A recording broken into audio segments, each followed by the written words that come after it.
గురించి మాట్లాడుతున్నాం. సో దయచేసి అందరు ఫోన్ ఒకసారి సైలెంట్ పెట్టండి. మళ్ళీ టీచర్స్ ఆల్సో ప్లీజ్. ఎవరి ఫోన్ అవుతుందో నేను ఆపేసి అలా ఇచ్చేస్తాం.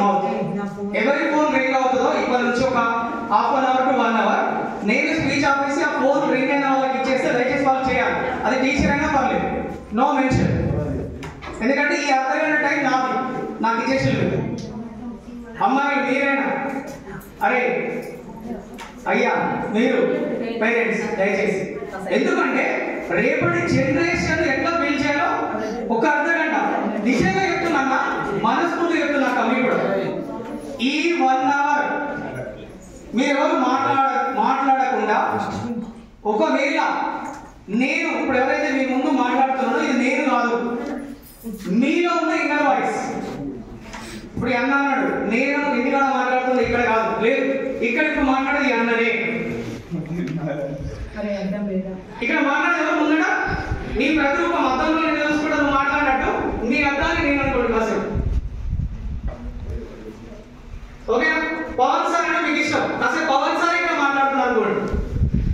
ఈ అమ్మాయి ఇద్దరు బాగా జాన్ చేయని జబ్బలు, నీ జబ్బే నేను కాస్త మాట్లాడుతున్నా అనుకో, నీ జబ్బనే నీ కొరకు ఈ మోహ రూపంలో మాట్లాడుతున్నా అనుకోవాలి అన్నమాట. ఇట్లా కాసేపు బాగా సరదాగా ఉన్నాను. కాసేపు ఫస్ట్ మీ మైండ్ మీరు ఫ్రీ చేసుకోండి. కాసేపు మీ లోకం అంతా మర్చిపోండి. ఆడవాళ్ళు నాకు భర్త ఉన్నాడు, ఇంటి పోతే వాడేమంటాడో, అన్నమాట ఏమవుతుందో, మధ్యాహ్నం ఏమవుతుందో బంద్ చేయండి. మన అన్నలు వచ్చినాం కదా, వీళ్ళ చేతిలో మైక్ పెట్టారు కదా, నేను మాట్లాడలేనా? చేసిన మీరు మాట్లాడలేదు, 100% నువ్వు మాట్లాడలేదు. ఎందుకంటే మాట్లాడాలంటే నువ్వు మాట్లాడాలనే సంకల్పం ఉండాలి, మాట్లాడాలనే సంకల్పం ఉండాలి. నేను మీతో మాట్లాడడానికి ఇప్పుడు 50 రూపాయల బండ్ల నా పెట్రోల్ వస్తువులు నేను వచ్చాను. మీ దగ్గర నుంచి నేను జీతం అడగడమే కాదు, మీ పేరెంట్స్ అడగలేదు, మీ టీచర్స్ అడగను, మిమ్మల్ని కూడా అది పోయేటప్పుడు 10 రూపాయలు ఫీజు తీసేయండి అని అడగదు. ఓకేనా? మరి ఎందుకు వచ్చాడు? ఇంకొకటి చెప్తున్నా, ఇక్కడ ఉన్న సార్ల కన్నా మేడంల కన్నా నేనైతే తెలివి పొందని కాదు, నోడవు. ఎందుకంటే వీళ్ళ దగ్గర చదువుకొని నేను ఇక్కడికి వచ్చాను. చాలా జ్ఞానవంతులు వీళ్ళు.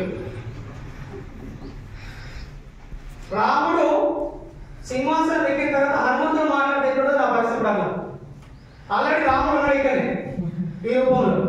కానీ రాముడికి ఉండే విలువ రాముడికి ఉంటే రామాయణంలో హనుమంతుడికి ఉండే గొప్పదనం హనుమంతుడికి ఉంది. నేను అట్లా భావిస్తున్నాను అంతే. బట్ ఛాన్స్ వచ్చినప్పుడు నిన్ను నువ్వు నిరూపించుకోవడానికి సమాజం ఒక అవకాశం ఇస్తాను.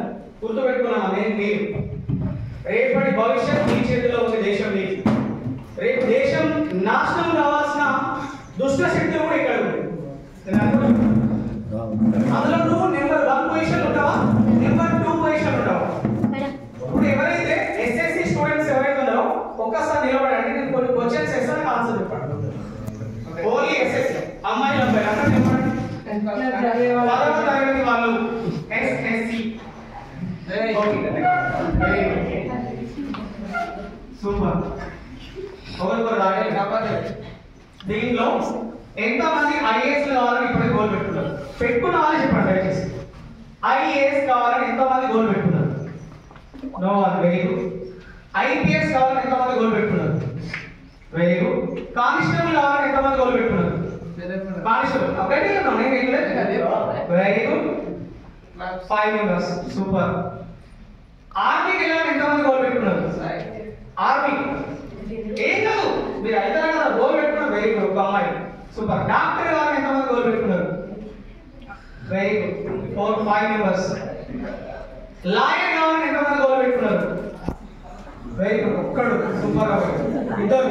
అయ్యి గిరేంద్ర అయితే గిట్లా లేకుంటే గిట్లా గిరేంద్ర సగం సగం అయినా అందుకే చిన్న సంఘాలు అయిపోతాయి. గట్టిగా లేపు ఏమి సంఘాలు ఎవరు ఉండడు. Very good. టీచర్ కావాలని ఎంతమంది గోల్ పెట్టుకున్నారు? టీచర్ ఒక్క అమ్మాయి. Very good. సార్ ధ్యానంలో పెట్టండి వీళ్ళందరూ. రైట్. సిగర్. ఇప్పుడు వరకు దీంట్లో టాపర్ అయ్యామని ఎవరు అనుకున్నారు? నేను 10th క్లాస్ లో టాపర్ అవుతాను ఎంతమంది అనుకున్నాను? నిలబడండి. ఒక్క అమ్మాయి. అందరూ క్లాస్ చూడండి. దమ్మంటే అట్లా ఉండాలి. దమ్మంటే హైదరాబాద్ అంత విషయం ఎవరు ఐకాన్ని సంకల్పం చేసి మిగతా 18 మంది వేస్ట్ ఫెలోస్ 100%. వై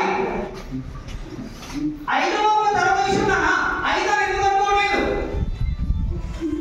ఆమెకు మూడు కళ్ళు ఉన్నాయా, 2 నోళ్ళు ఉన్నాయా, 2 తలకాయలు ఉన్నాయా, 4 కాళ్ళు ఉన్నాయా? ఏముంది మన తేడా? సంకల్పం. నేను చెప్పాను కదా, సంకల్పం, ఆత్మవిశ్వాసం ఉండాలి. నువ్వు బతకాలంటే ఆత్మవిశ్వాసం ఉండాలి. మళ్ళీ మోగుతున్న ఎవరో ఆ పోలీస్ బయట చెప్తున్నాను, అది జీవితంలో సీరియస్నెస్ లేదు మనకి. వై? నేను ఇప్పుడే చెప్పాను, ఈ అర్థగంట భవిష్యత్తు మార్చేది. అది ఏదైనా కావచ్చు. అంటే కొన్ని క్షణాలన్నా మనల్ని మనం గొప్పగా ఆ ప్లేస్ లో కూర్చోబెట్టండి. కనీసం అబ్దుల్ కలాం గారు ఏం చెప్తారంటే, డ్రీమ్ బిగ్. ఏమన్నారా? Dream big. ఏమన్నాడు అబ్దుల్ కలాం?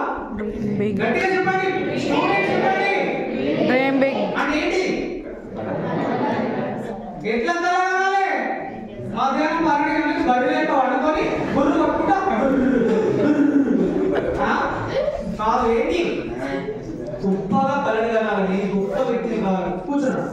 అబ్దుల్ కలాం గారు రామేశ్వరంలో ఒక నిరుపేదలు ఉండే గలిలో పుట్టిండు. తమిళనాడులో నిరుపేదలు ఉండే గలిలో పుట్టి ఆయన రోడ్డు మీద నడిచే టైంలో కూడా నేను ఖచ్చితంగా రాకెట్ ఎగిరేయాలి, నేను దేశానికి గర్వకారణం కావాలి. అబ్దుల్ కలాం ఇట్లా స్పీకర్, గొప్ప స్పీకర్ కాదు, పెద్ద వక్త కాదు తను, కానీ నేను మాట్లాడితే చాలా మంది వినాలి.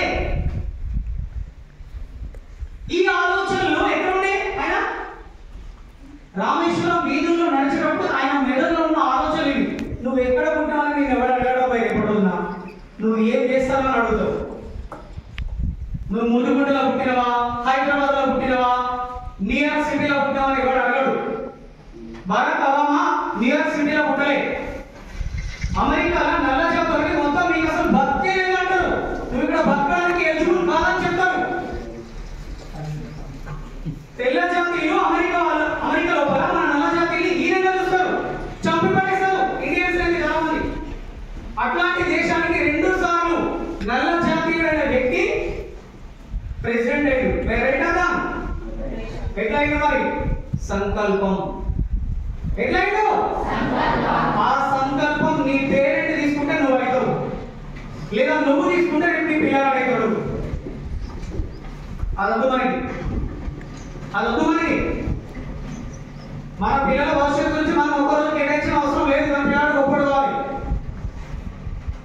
ఏంటి పోయిందంటే వాట్సాప్ ఓపెన్ చేయాలి, మనం గొప్పలం కావాలి, యూట్యూబ్ పెట్టాలి. దాని ఇదే మన 30 సెకండ్లు ఉంటుంది అది రీలు. ఆ 30 సెకండ్లు మొత్తం చూస్తారు. అదే లవ్లో, జోకులో, జబర్దస్త్లో, పటాస్ వస్తే దాన్ని 4 సార్లు చూస్తారు.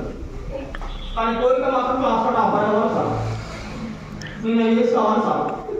ఎట్లయితే సార్ నువ్వు ఏది ఆలోచిస్తే అట్లనే తయారవుతావు.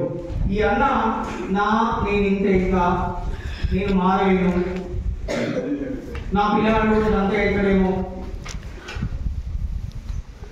మా అయ్య నాకు చెప్పలే, మా తాత గొప్పోడైందా, నాకేమైనా 100 ఎకరాల భూమి ఇచ్చిందా, మా ఊరు పటేల్ లెక్క, మా ఊరు రెడ్డి లెక్క, మా ఊరు ఎస్పీ ఓనర్ లెక్క నాకేమైనా ఆస్తుపాస్తులు ఇచ్చిందా, నేను చేస్తే మా వాడు మంచి గొప్పోడైతాడా, ఆయన బతుకుతాడు, ఆ రాత ఎట్లుంటే అట్లే కదా, ఆ రాత ఎట్లుంటే అట్లా కాదు, నువ్వు ఎట్లా తయారు చేస్తే అట్లా అవుతాడు,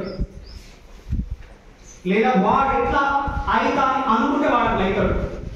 వాడు అట్లా కావాలి అంటే వాడు అట్లా కావడానికి కావాల్సిన ఆలోచన నువ్వు ఇవ్వాలి, లేదా ఆలోచన వాడు తీసుకునే విధంగా వాడిని పెంచాలి, తయారు చేయాలి.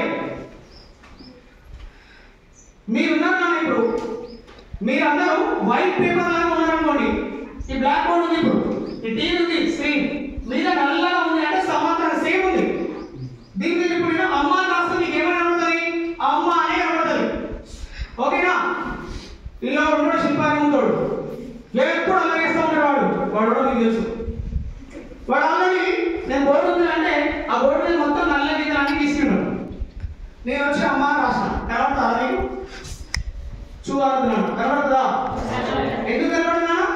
ఆల్రెడీ ఆ బోర్డు మీద గీతలు చాలా గీస్తున్నాయి కాబట్టి నేను అమ్మ రాస్తే ఆ గీతల మధ్యలో అమ్మని స్పష్టంగా కనిపించవచ్చు, కనిపించగలను పోవచ్చు. అందుకే ఇలాంటి క్లాస్ ఎప్పుడైనా మాట్లాడితే ఫస్ట్ మీరు వైట్ పేపర్ గా మారి వినండి. ఐఎమ్ సంథింగ్, నేనేదో తోపుని, నేనేదో తురుముని, ఈ నాకు చెప్పేది ఏంటంటే మన జీవితం ఖచ్చితంగా సంకరం అయిపోతుంది బరోబర్, నో డౌట్. అర్థమైనా? సో ఎవరైనా చెప్పొచ్చు, నీకన్నా చిన్నోళ్ళు చెప్పచ్చు, నీకన్నా పెద్దోళ్ళు చెప్పొచ్చు, ఎవరైనా చెప్పొచ్చు. ఫస్ట్ టీచర్స్, స్టూడెంట్స్, పేరెంట్, నువ్వు ఎక్కడైనా ఉండొచ్చు. నా ఫస్ట్ మీరే మెయిన్. నేను మళ్ళీ చెప్తున్నా, మీరే నెక్స్ట్ జనరేషన్ అనుకుంటే పొద్దున లేచిన తర్వాత 6 గంటలకు 7 గంటలకు లేచిన తర్వాత అద్దంలో ఒకసారి లేచిన వెంటనే మీ ముఖం చూసుకోండి, ఎంత దరిద్రంగా ఉంటుందో అది. నూనె పూసిన ముఖం లేక తాగైతుంది, ఎంటికలు మొత్తం చిప్పిరి చిప్పిరి అయిపోతాయి. 7 గంటలకు మనం పాల ప్యాకెట్కో షాప్కో కిరాణా షాప్కో ఎగ్స్ తీసుకోవడానికి పప్పు తీసుకోవడం బయటికి వెళ్దామంటే దూసుకొని పౌడర్ వేసుకొని పోతాం. రైట్? వై? అంత దరిద్రమైన ముఖం, పౌడర్ వేస్తే కానీ పక్కోడు చూడలేంత దరిద్రమైన ముఖం అని మనం ఫీల్ అవుతాం first. That is not correct, అది అవసరం లేదు. అబ్దుల్ కలాం అందమైన ముఖం లేదు, మళ్ళీ చెప్తున్నా. అబ్రహం లింకన్ ముఖం అయితే ఇట్లా ముఖం మీద పొక్కలు పడేసి ఉండేది. అబ్రహం లింకన్ ఫోటోలు ఒకసారి చూడండి, హెయిర్స్ కూడా భయంకరంగా ఉండేది. అబ్రహం లింకన్ అమెరికాకు ప్రెసిడెంట్ అయినా ఆయన ఇంకా మరీ దారుణం. చెప్పులు కుట్టే వాళ్ళ పేరెంట్ చెప్పులు కుట్టేది. అబ్రహం లింకన్ చదువుదామంటే ఇల్లు కూడా లేదు, రాత్రి 5 దీపాల కింద చదువుకుంటాడట, పగలంతా వాళ్ళ నాన్నతోటి చెప్పులు కుట్టేవాడట. రోడ్డు మీద వెళ్తుంటే న్యూస్ పేపర్ దొరుకుతుంది కదా, పేపర్, ఆ పేపర్ తీసుకొని చదివాడట. ఏ పేపర్ దొరుకుతుంది ఆ పేపర్ తీసుకొని చదివాడట. మనం సైకాలజీ తత్వశాస్త్రం అంటే సోక్రటీస్ గురించి చెప్పుకుంటాం. సోక్రటీస్ ఇట్లా ఆ గ్రీస్ దేశం మీద వెళ్తుంటే తన ముందు నుంచి ఒక వ్యక్తి వస్తే, నువ్వెవరు, ఎక్కడ పుట్టావు, అసలు నువ్వు ఎందుకు పుట్టినావు అని అడుగుతాడు. ఎందుకు వచ్చాడు, నువ్వు ఎందుకు పుట్టావు అంటే ఎస్, మనం పుట్టడానికి ఒక రీజన్ ఉంటుంది. ఆ రీజన్ ఏదో తెలియకుండా వచ్చిపోతాం దగ్గర. మనం పుట్టుకకున్న రీజన్ కి అంటే కారణం ఏంటో తెలుసుకోకపోతే చనిపోతున్నాం, ఎందుకో కూడా తెలియదు. అయితే పేరెంట్ గా మీరు ఎందుకు పుట్టిలంటే మీ పిల్లవాళ్ళకు బంగారు భవిష్యత్తు ఇవ్వడానికి మీరు పుట్టిల్లు, గుర్తుపెట్టుకోండి. పిల్లలుగా మీరు వీళ్ళ కట్టులు ఎందుకు పుట్టి తెలుసా? మీ తండ్రి ఒక ఫంక్షన్ కి వెళ్తే ఒక 10 మంది ముందు మాట్లాడడానికి నిల్చున్నాడు. సెకండ్ వైఫ్, నీ పేరు హర్షిని. హర్షిని వాళ్ళ పేరెంట్ ఒక ఫంక్షన్ కు వెళ్తే 10 మంది దోస్తులతో డిస్కస్ చేసినప్పుడు హర్షిని గురించి మాత్రమే చెప్పాలి. నా బిడ్డ హర్షిని ఏమనుకుంటారు, ఎట్లా అవుతుంది తెలుసా అని పులిగా నీ బిడ్డ ఎందుకు అనగలగాలి. నేను ఇట్లా ఉంటానా లేదా రాదమై నా హర్షిని నాకు నేను చచ్చినా నా పేరు నిలబెడతామే. ఇట్లా అని హర్షిని రేపు తెలియదు పర్లేదు, నో డౌట్.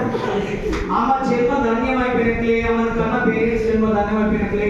ఇది ఆలోచించండి మిత్రులారా. యాజ్ అ పేరెంట్ గా నేను ఇప్పుడు అదే ఆలోచిస్తున్నా. నాకు 2 బాబులు, ఒకరి పేరు నచికేత అని పెట్టిన. నచికేత అనే వ్యక్తి మహాభారత సమయం కన్నా ముందు వాళ్ళ తండ్రి పేరు వాజస్రవసు.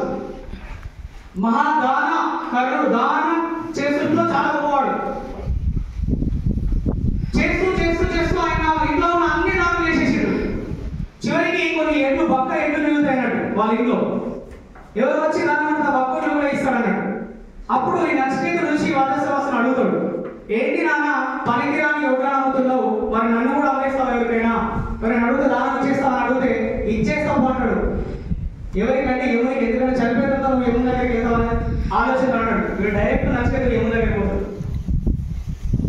ఒక కథ ఉండదు అన్నాడు. వాడు ఎదురుతో ఏమంటే నాకు సెల్ఫ్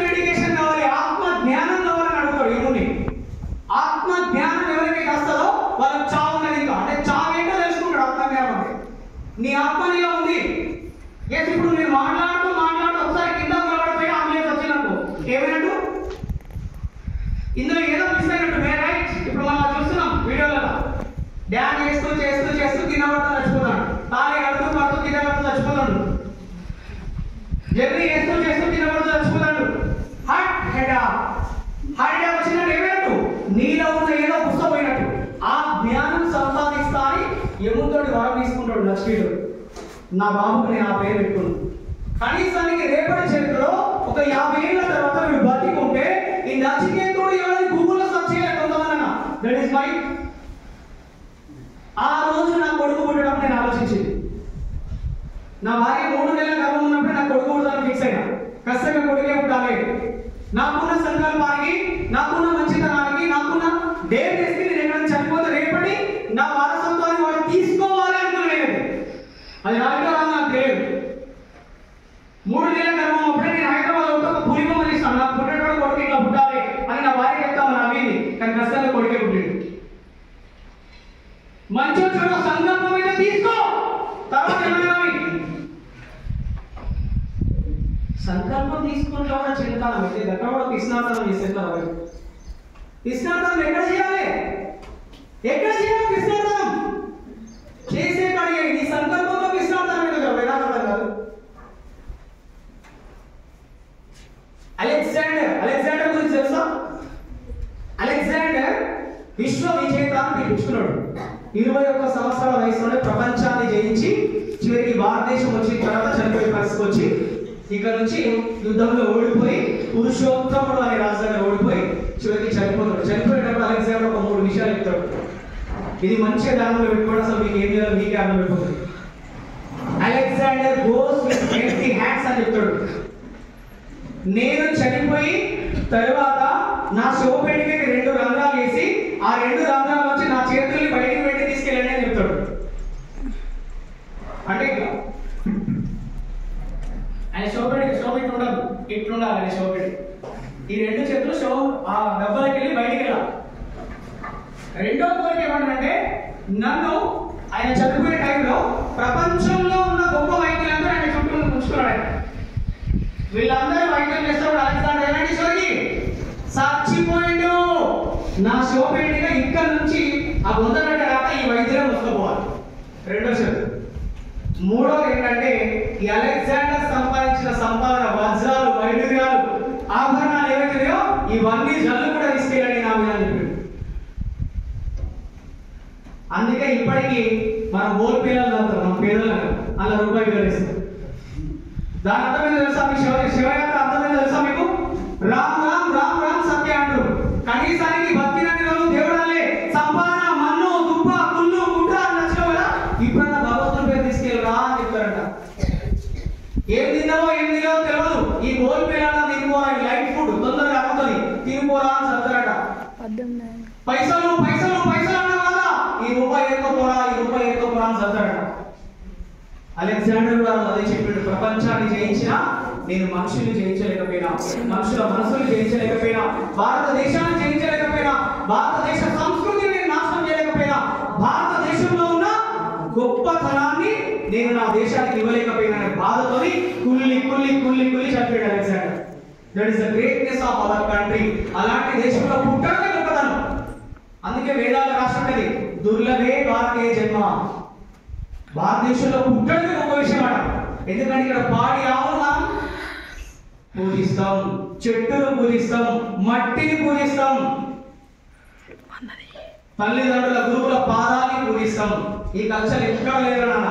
భారతదేశంలో మనం ప్రపంచ దేశాలకు వెళ్ళడానికి విహారయాత్రలకు వెళ్తాం, ఎంజాయ్ చేయడానికి వెళ్తాం మనం వేరే దేశానికి.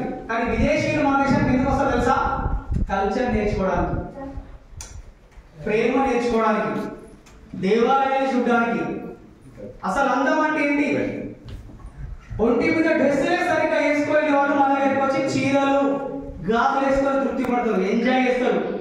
ఎంత గొప్ప కల్చర్. బొట్టు పెట్టుకుంటారు, పెద్ద బొట్టు పెట్టుకుంటారు. మనం చూస్తాం టెన్నిస్ ఆడడానికి రన్నింగ్ ఆ గేమ్స్, పెద్ద పెద్ద గేమ్స్ వస్తారు, బొట్టు పెట్టుకొని చీర కట్టుకొని ఫోటోలు దిగి అందంగా, ఎంత అందంగా ఫీల్ అవుతారు. నేను రీసెంట్ గా తాజ్మహల్ దగ్గరికి వెళ్ళా. అక్కడ ఒక భార్య భర్త వాళ్ళు ఇంగ్లాండ్ నుంచి వచ్చిండు, చీర కట్టుకొని అతను ఫోటో దిగమంటే రాబోయి అని ఎంత అందంగా చేయబట్టున్నది, మంచిగా బొట్టు పెట్టుకున్నది. ఇవన్నీ మన కల్చర్. ఇందాక సాధారణంగా చదువులో ఏం నేర్చుకోవాలంటే ఇవే నేర్చుకోవాలి. ఎట్లా బతకాలో నేర్చుకోవాలి, ఎట్లా బతికించాలో నేర్చుకోవాలి, ఎలా చావాలో నేర్చుకోవాలి. మన చావు కూడా ఎలా ఉండాలంటే చాలా అద్భుతంగా ఉండాలి.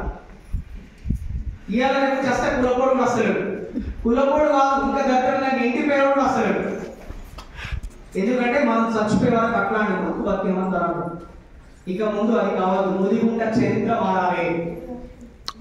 ముదిగుంట చరిత్ర మారాలి అంటే ఫస్ట్ ఆలోచన స్టార్ట్ కావాలి. ఒక్కరి నుంచే స్టార్ట్ అయింది ఆలోచన. అది నువ్వా నువ్వా నువ్వా నువ్వా నువ్వా నువ్వా ఇక్కడ కూర్చున్న డిసైడ్ అవ్వండి. రాష్ట్రపతి ద్రౌపది ముర్ము రాష్ట్రపతి అయిన తర్వాత వాళ్ళ ఊరికి కరెంట్ కోల్పోయింది. మీకు తెలుసా? రాష్ట్రపతి ద్రౌపది ముర్ము ఉందా ఈరోజు మన రాష్ట్రపతి? ఆమె పుట్టి వేరే ఊరికి వెళ్ళిపోయింది, ఇంకా సిటీకి వెళ్ళిపోయింది. అక్కడే చదువుకున్నది, గొప్పదైంది, రాజకీయ నాయకురాలైంది, చివరికి ప్రెసిడెంట్ అయింది. ఆమె ఫస్ట్ పుట్టిన ఊరు, ఆమె రాష్ట్రపతి అయిన తెల్లారి ఆ ఊరికి కోల్పోయింది. అట్లా రేపు మీ దాంట్లో ఒక్కడు గొప్పడు అయితే, ఒక్కడు ఐఏఎస్ అయితే, ఒక్కడు ఐపీఎస్ అయితే, ఒక్కడు ఎమ్మెల్యే అయితే, ఒక్కడు ఎంపీ అయితే, ఒక్కడు మంత్రి అయితే మీ ముదిగుంట మాతది. మీ అయ్యే రాలేదు, మీ తాత రాలే, మీ ముత్తాత రాలే. అది వాళ్ళ కర్మ, వాళ్ళ తప్పు, వాళ్ళ ప్రార్థన, వాళ్ళ ప్రార్థన. కానీ మీరు మానేదంటే ఎవరు తప్పది? ఎవరు తప్పు? అందుకే మనకు ఒక సామెత ఉంది, పేదవానిగా పుట్టడం మన తప్పు కాదు, కానీ పేదవానిగా చావడం 100% ఎవరు తప్పు? నాన్న అక్క ఎవరు తప్పు? మనం పేదవాళ్ళకి లక్ష్యపడే కారణం మన తప్పే. అంతే కదా సార్? మనం పేదవాళ్ళకి చావద్దు. నేను ఒక వీడియో విన్నా, మనం రిటైర్మెంట్ అదే గవర్నమెంట్ ఎంప్లాయ్ అవ్వచ్చు, ప్రైవేట్ ఎంప్లాయ్ అవ్వచ్చు. మనం రిటైర్ అయ్యాలంటే 2 కోట్ల ఆస్తి మనకు లేకపోతే మనం బ్రతికి వేస్ట్ అంట. మనం రిటైర్ అయ్యే టైంలో అన్ని ఖర్చులు, ఇల్లు, బంగ్లా, పెళ్లి, పిల్లలు అన్ని అయిన తర్వాత కూడా మనం ఆలోచన చావడానికి 2 కోట్ల రూపాయలు మన చేతిలో ఉండగలరు అన్న. మీరు అర్థం చేసుకోండి. ఇవాళ మనం ఎంత సంపాదిస్తే మన చేతిలో 2 కోట్లు ఉండేది. 2 కోట్లు కాదు, దీని తల్లి జీవితం 20 లక్షలు అంటే గొప్ప విషయం అనుకుంటారు, 10 లక్షలు అంటే గొప్ప విషయం అనుకుంటారు. నాన్న మీరు ఎంతమంది ఫస్ట్ శాలరీ 1 లక్ష రూపాయల జీతంతో జయదేవాల కళానందం ఎంతమంది చెల్లవుతాడు ఇక్కడ? 6 నుంచి 10 కావాలి. నా మొదటి జీతం నేను 1 లక్ష రూపాయలు తీసుకోవాలి సార్ అని చెల్లవుతాడు. అది మన భావదారిద్ర్యం. తప్పు నాన్న, ఈ ఆలోచన తప్పు. ఎంత గొప్పగా ఆలోచించాలంటే మా సార్ ఏమంటారంటే 1 లక్ష రూపాయల జీతం నాకు కాదు, నేను ఒక 10 మందికి నెలకు 1 లక్ష రూపాయల జీతం ఇవ్వాలని ఆలోచించాను. ప్రతి పేద వ్యక్తి ఉన్నోడు ఆలోచించే మనకు అవసరం లేదు. ప్రతి పేద వ్యక్తి నేను పేదోని అనుకుంటోని, నేను పేదోని అని ఎవరైతే అనుకుంటున్నామో గుర్తుపెట్టుకున్నాను. ఈ మాట గట్టిగా గుర్తుపెట్టుకోండి. మీరు ఖచ్చితంగా అవుతారు, నో డౌట్. నేను రాసిస్తా కావాలండి, బాండ్ పేపర్ మీద నా సంతకం పెట్టిస్తా, మీరు అవుతారండి. ఇప్పుడు సంకల్పం చేయండి, గట్టిగా చేయండి. మళ్ళీ చెప్తున్నా, సగం సగం ఉండదు జీవితం. ఏమైతే సగం సగం ఉంటే సంకం నాకిపోతాడు. 1 లక్ష రూపాయల జీతం నీకు కాదు, నువ్వు 10 మందికి లక్ష జీతం ఇచ్చే స్థితిలో ఉండాలి. అది పాసిబుల్ అవుతుందంటే 100% పాసిబుల్ అవుతుంది, నో డౌట్. ముఖేష్ అంబానీ ఈరోజు గొప్పవాడు ఏంటంటే, ధీరుభాయ్ అంబానీ ఒకప్పుడు పెట్రోల్ బంకులో పనిచేసాడు. మీరు ధీరుభాయ్ అంబానీ గురించి ఒక ఆలోచన చెప్తాం. మీరు ఎట్లా ఆలోచించాలో మీరు డిసైడ్ చేసుకోండి. ధీరుభాయ్ అంబానీ ఆ పెట్రోల్ బంకులో పనిచేసినప్పుడు ఆయన జీతం వచ్చేది కదా, 50 రూపాయలు, 60 రూపాయలు, 100 రూపాయల జీతం వచ్చేది ఆ టైంలో. ఇది దాదాపు స్వతంత్రం రాక ముందున్న విషయము, స్వతంత్రం వచ్చిన తర్వాత విషయం. ఆ టైంలో ఆ 30-40 రూపాయలు అంటే చాలా గొప్ప విషయం. అప్పుడు ఛాయ్ ₹8 అప్పుడు ఇంత మామూలు హోటల్స్. అది ఇప్పుడు హోటల్ తాజ్ బంజారా హైదరాబాద్ లో ఐడియా ఉందా? అందులో ఓన్లీ ఛాయ్కి ₹800 జస్ట్. హోటల్ తాజ్ బంజారాలో ఛాయ్కి ₹800 అంటే కేవలం 800. మొన్న మేము శంషాబాద్ ఎయిర్పోర్ట్ వెళ్ళాం, మా కంపెనీ సార్ వస్తే రిసీవ్ చేసుకోవడానికి వెళ్ళాం. అక్కడ ఛాయ్ కేవలం ₹100, కేవలం ఓన్లీ కప్ ఆఫ్ టీ. అంటే ఒకటే కప్పు, సేమ్ మనంత కప్పే ఉంటారు. ఎంత? ₹100. మొన్న నేను ఫస్ట్ టైం నా లైఫ్ లో నేను చాలా హ్యాపీగా ఫీల్ అయినా. రాజస్థాన్ వెళ్ళి వస్తున్నా, రాజస్థాన్ నుంచి మంచిగా ఫస్ట్ టైం ఏసీ బోగిలు వచ్చా. ఏసీ బోగిలు స్లీపర్ టికెట్ 630 రూపాయలనా, ఏసీ టికెట్ 1800 రూపాయలు. పోయడానికేమో 630 టికెట్ తీసుకుపోయినా, వచ్చేటప్పుడేమో 1800 టికెట్లు వచ్చిన. తేడా చెప్తున్నా, ఆ ఎగ్జాంపుల్ ఈ ఎగ్జాంపుల్ తేడా. మనం జనరల్ బోగిలో డిస్కస్ చేస్తే గొడవల గురించే డిస్కస్ చేస్తారు, రాజకీయాల గురించే డిస్కస్ చేస్తారు, స్నానం చేసినప్పుడు స్నానం చేయడం గురించే డిస్కస్ చేస్తారు. స్లీపర్ బోగిలో కూర్చుంటే టైం పాస్ కూర్చొని పెడతారు, టైం పాస్ ఈ రోజు గడవాలంటే. అది ఏసీ బోగిలో కూర్చుంటే బిజినెస్ గురించే డిస్కస్ చేస్తారు, గవర్నమెంట్ ఎట్లా మార్చాలో డిస్కస్ చేస్తారు, డ్రీమ్స్ గురించి డిస్కస్ చేస్తారు. మనం ఎట్లుండాలి, అరే మన సడ్డకు కూర్చొని ఏం మాట్లాడతామన్నా, అరే ఎడ సిటీకి వెళ్తామా, అరే పిల్లలు పోదామా, ఎర్రదా పచ్చనా, మన సడకు కూర్చొని. అదే రిచ్ పీపుల్ సడకు కూర్చొని ఎట్లా మాట్లాడతారు తెలుసా, నీ కంపెనీ టర్నోవర్ ఎంత 500 కోట్ల, నేను 600 కోట్లు ట్రై చేస్తాను, నువ్వేం ట్రై చేస్తావు. ఇప్పుడు నువ్వు ప్రొడక్ట్ సెట్ వాళ్ళు అమ్ముతున్నావు కదా, నెక్స్ట్ ఏం మాటలు అమ్మడానికి, నీ ప్రొడక్ట్ ఏం కొత్త ప్రొడక్ట్ ఏం లాంచ్ చేస్తున్నావు, నీ బ్రాండ్ అంబాసిడర్ ఎవరిని తెచ్చుకుంటావు, హీరోయిన్ తెస్తావా, స్పోర్ట్స్ పర్సన్. మన డిస్కషన్ ఎందుకు ఎదుగుతామనడానికి కారణం, ఆ ధీరుభాయ్ అంబానీ జీతం వచ్చిన రోజంట ఒక పెద్ద హోటల్కి, ఆ ఏరియాలో ఆయన పనిచేసే సిటీలో పెద్ద హోటల్కి వెళ్ళి చాయ్ తాగారు. పక్క హోటల్లో 2 రూపాయల టీ ఉంటే ఈయన 50 రూపాయల టీ తాగడానికి వెళ్ళిపోయాడు. ప్రతిసారి జీతం వచ్చిన ప్రతిరోజు వీళ్ళ ఫ్రెండ్స్ అందరేమో చిన్న హోటల్లో టీ తాగి పార్టీ చేసుకుంటే ఈయన ఒక్కడు పెద్ద హోటల్కి వెళ్ళి టీ తాగాడు. ఒకసారి ఒక మిత్రుడికి డౌట్ వచ్చి, ఆయన మిత్రుడు, అరే పిసోల్వా చాయ్ 2 రూపాయలు, నువ్వేంటో 50 రూపాయలు చాయ్ తాగుతావు, నువ్వు మంచిగా 2 రూపాయల చాయ్ అంటే అట్లాంటి చాయ్ ఇక్కడ 25 రోజులు తాగొచ్చు. అర్థమవుతుందా, ఎన్నో తాగొచ్చు 2 రూపాయల చాయ్ 50 రూపాయలు పెట్టి 25 రోజులు తాగే చాయ్ని అరే పిసోడా ఒక్కడే తాగుతున్నావు, నీకేమొస్తుంది అడిగినాడు. అప్పుడు ధీరుభాయ్ అంబానీ ఈ దోస్తులకు చెప్పిండు, ఇచ్చోడా నువ్వు ఇయ్యాల పెట్టే ఖర్చు గురించి మాట్లాడుతున్నావు, ఈ 2 రూపాయల చాయ్ కూడా వాడేం చేస్తాడు, వీడేం చేస్తాడు, అదేంటి పోతుంది, ఇదేంటి పోతుంది, ఆడే ఉన్నోడు పోతాడు, ఇదే ఉన్నోడు పోతాడు, ముచ్చలు పెడతాడు. ఆ 50 రూపాయల చాయ్ కాడ కోటీశ్వరుడు వస్తాడు, సినిమా హీరో వస్తాడు, బిజినెస్ మ్యాన్ వస్తాడు, బెంచ్ కారు వస్తాడు. వాళ్ళు ఏం మాట్లాడతారు తెలుసా నీకు, అర్థమంటే నేను కూర్చొని 50 రూపాయల టీ ఎంజాయ్ చేస్తాను, నాకు టీ అవసరం లేదు. ఆ చుట్టుపక్కల డిస్కషన్స్ ఉన్నాయే, ఆ డిస్కషన్స్ వినడానికి వెళ్తున్నా. నెలలో ఒక 30 నిమిషాలు నేను ఏం వింటున్నా తెలుసా, దేశ బిజినెస్ మోడల్ వింటున్నా, దేశ రాజకీయాన్ని ప్రభావం చేసే వ్యక్తుల మాటలు వింటున్నా. నేను రేపు ఎట్లా అయితా, నా కుటుంబాన్ని ఒక 10-20 జనరేషన్స్ కూడా తినేంత నేను అట్లా చేస్తా అన్నాడు. ఆయన పిచ్చోడైపోయాడు.